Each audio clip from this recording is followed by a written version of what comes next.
that no questions are coming over, what I would do, I will start a recap of this session right now. And so what we did, first of all, I mentioned my failure here, but I don't call it a failure. I call it a price failure, because I entered long this market on weekly support around this level, so the stop below lows, 2 risk-free trades. I was ready to bring this price to 158. The market did not agree with me, broke the back of the weekly longs. There is no more long for this market. In a way, I'm happy about this, because this make the market, this will make this market align this market with the euro dollar and the US dollar, Japanese yen, and so on. Okay, so this is not necessarily bad news, because there will be the euro dollar as well that will offer potential for a swing trade that we lost with the US dollar Canadian dollar position. So euro dollar actually one of the levels that we mentioned well in advance. I showed you that we mentioned this level with 8 days in advance, 110.60, and then we never blindly buy these levels. We always time these levels using the 50-15 timing technique, which is a proprietary technique. If you're interested, you can actually, I suggest you join the coaching program.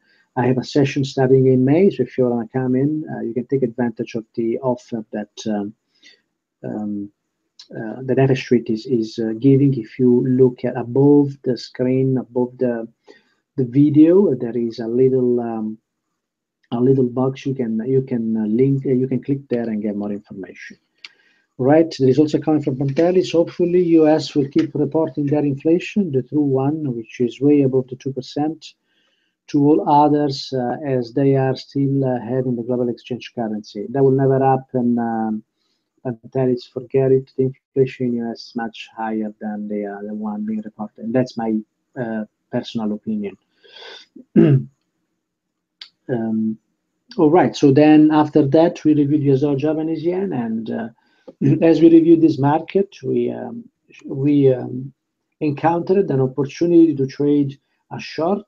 This market is trading at 50% level, to 112, 113 here area, and we timed this market, and this market is now correcting laterally at lows, which is to me a potential possibility for a continuation lower once that consolidation is completed here.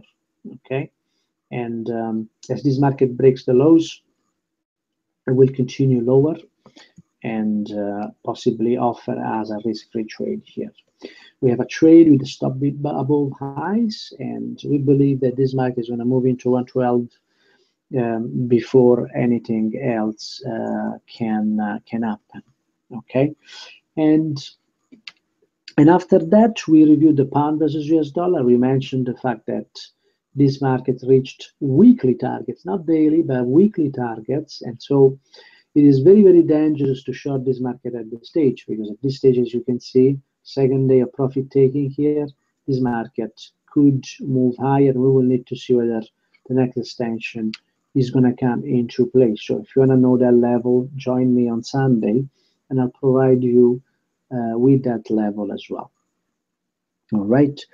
We then reviewed the lateral move in the Australian dollar, Japanese yen. We mentioned that this market was to move laterally between 80 and 82.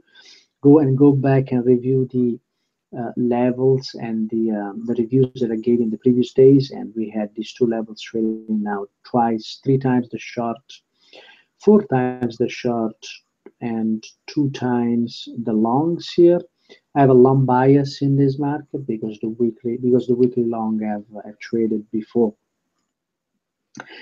And we spoke about the beautiful setup we had with New Zealand dollar, US dollar, Japanese yen. Sorry, the New Zealand dollar, US dollar, and we had the possibility to bring this market into 0.6845. Okay, and this might happen at the beginning of next week. And finally, we reviewed the dollar index very, very quickly. The dollar index, we explained the case of the dollar index retesting the 94, and we have the setup now. retesting the 93.50, 94.50, and this will correspond possibly with euro dollar getting into that first target. And then we mentioned the SP500 is still pushing higher at this stage in extension, but it's also testing this one, the 1952 level here. This could be a strong level short, and we will see whether this market will roll over or not. If not, this market is going to move into 1966 and eventually 2000s. And then we mentioned silver and gold, which are still trading on top of extension. So this is it for today. I hope you enjoyed this review. I hope that this is useful for your trading. I'm learning that a lot of attendants actually use successfully these levels. They take trades. They wait to take their profits as well. They wait these important levels, and we will see where these levels are going to move. I'd like to share my chart and indicators. If are you interested, you can check it out. Looks like it's profitable. Thanks, Alpha, for your link there. People can go and review that.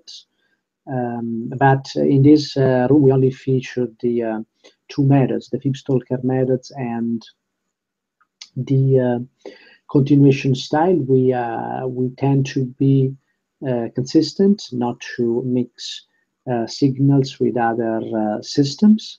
So thanks for sharing.